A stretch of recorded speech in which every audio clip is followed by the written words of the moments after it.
Well, it's a chaotic scene. This is designed to be chaos. This is a drill that's simulating what would happen during a mass casualty event. We've got all branches of emergency response in Israel on scene. And just very quickly, describe what this is. Why have a drill right now, especially with tension so high? Well, this is a simulation of an attack or a missile hitting a youth playground, exactly like happened in Majd al-Shams several days ago. Magen David Adom, Israel's national emergency medical services, is preparing for any development to come. This is something that was planned weeks ago. It just happens to occur a day after what's happening in the Middle East.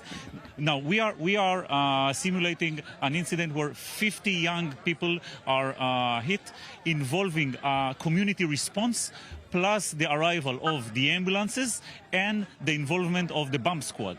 So everyone works together in order to make sure that the response is as needed. And I noticed that the actors, because there are young actors that are simulating injuries and acting as though they've been gravely wounded, what element of that to have screaming and crying and people pretending to be in great pain, what about that is helping some of the staff, the emergency responders, to train for these kind of events? Why is it so realistic?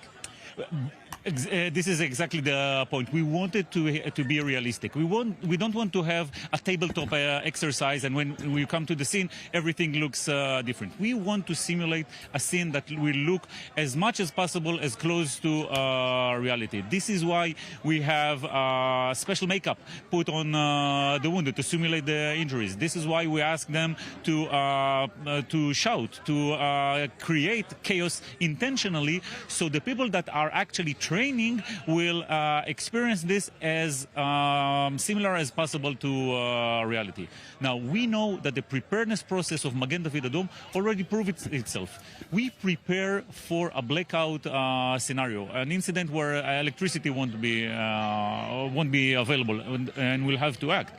And just a couple of weeks ago, we experienced the global glitch on computers, and what we did, we just initiated the protocol for working without electricity and maintain their normal services. So this is maybe a glitch in computers. Is something that we weren't prepared for. We weren't preparing for. Nevertheless, preparing for a large-scale war actually prepares us for another scenarios that we can respond to.